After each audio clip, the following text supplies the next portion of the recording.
Bonjour à toi, et bien j'espère que tu es en pleine forme. Aujourd'hui, ils sont 1 million de personnes en France et 33 000 ont moins de 60 ans. Eh bien, de quoi je te parle? De la maladie d'Alzheimer. Aujourd'hui, je vais te partager pourquoi je m'engage à changer le regard du monde sur la maladie d'Alzheimer. Eh bien, tout est parti, et je dirais, du jour où ma maman ne me reconnaissait plus. Ça s'est passé comme ça. Elle est à l'hôpital, et puis là, elle me reconnaissait. Et elle a passé un long séjour à l'hôpital, à peu près, je dirais, 1 mois et demi. Donc j'allais la voir régulièrement. Et ensuite, elle a été placée dans un établissement spécialisé, une EHPAD, entre autres. Et donc je vais la voir à l'hôpital. Et 15 jours après, elle rentre à l'EHPAD. Donc je vais la voir dans sa nouvelle chambre à l'EHPAD. Et là, surprise, ou plutôt le choc émotionnel, on rentre dans la chambre, on lui dit bonjour, on était avec les enfants, et elle ne me reconnaissait pas. Donc, ce que je fais, automatiquement, c'est sûr qu'on se dit, c'est moi, ta fille, tu me reconnais. Et elle me disait, ben non, j'ai pas de fille. Et donc, j'ai pris une photo. On avait une photo de nous accrochée au mur. Et j'ai pris la photo et je lui demande, bah, qui c'est là? Et elle me fait, c'est ma fille. Et là, tu sais qui alors? Elle me dit, bah, je sais pas. Et là, ça a été le choc. Je peux vous dire que, waouh, on se dit en 15 jours, comment elle peut plus me reconnaître, quoi. Et le choc aussi, il a été pour mes enfants, parce que bien, ils avaient pas vu ma mère depuis déjà un petit bout de temps. Eux, ils la connaissaient, voilà, même si elle avait des pertes de mémoire, même si parfois elle parlait du passé, et qu'elle se croyait dans le présent.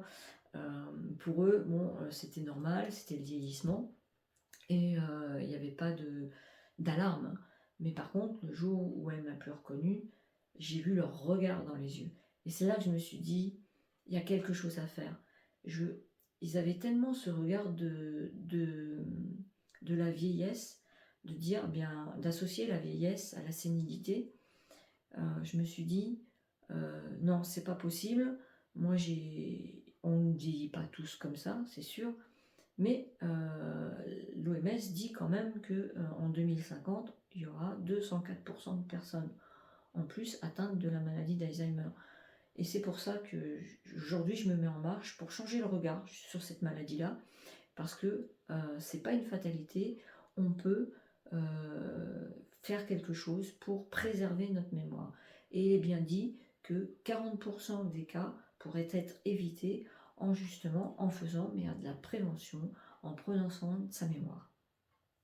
Donc voilà, c'était ce que je voulais te partager, c'est ça, c'est que c'est pas parce que toi tu te sens pas concerné, ou tu te dis bah oui, moi c'est facile, bah, je fais des sudoku, je fais des mots croisés, donc j'entretiens ma mémoire.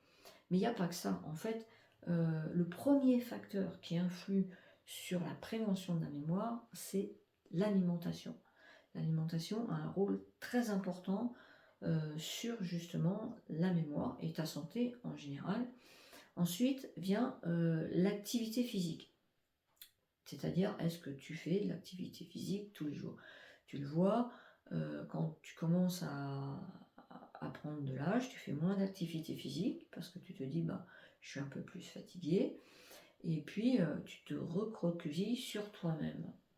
Et ça, c'est un facteur qui est déjà connu. On sait que, par exemple, nos jeunes ont perdu, en 20 ans, ont perdu 40% de leur mobilité, de leur motricité. Moi, je le vois au tennis de table.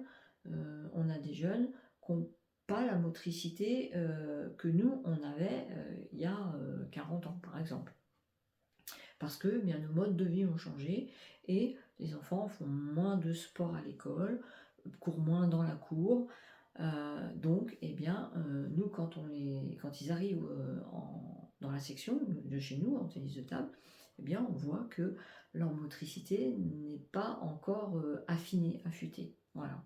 mais ça s'apprend tout simplement. Et aussi, le facteur important, c'est qu'est-ce qui t'a été transmis, tout ton transgénérationnel, tes croyances limitantes qui font que bien tu as du mal à gérer ton stress, tu as du mal tu dors mal, tu n'as pas un sommeil réparateur, etc. etc. Et puis, il y a la qualité de l'eau, il y a l'odorat aussi qui a une très forte importance aussi sur la mémoire. Mais on en reparlera je vous reparlerai de tout ça dans d'autres vidéos.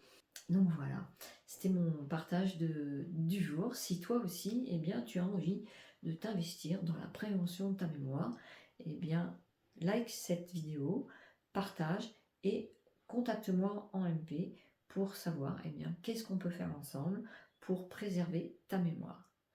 Je te souhaite une très belle journée et je te dis à la prochaine. Ciao!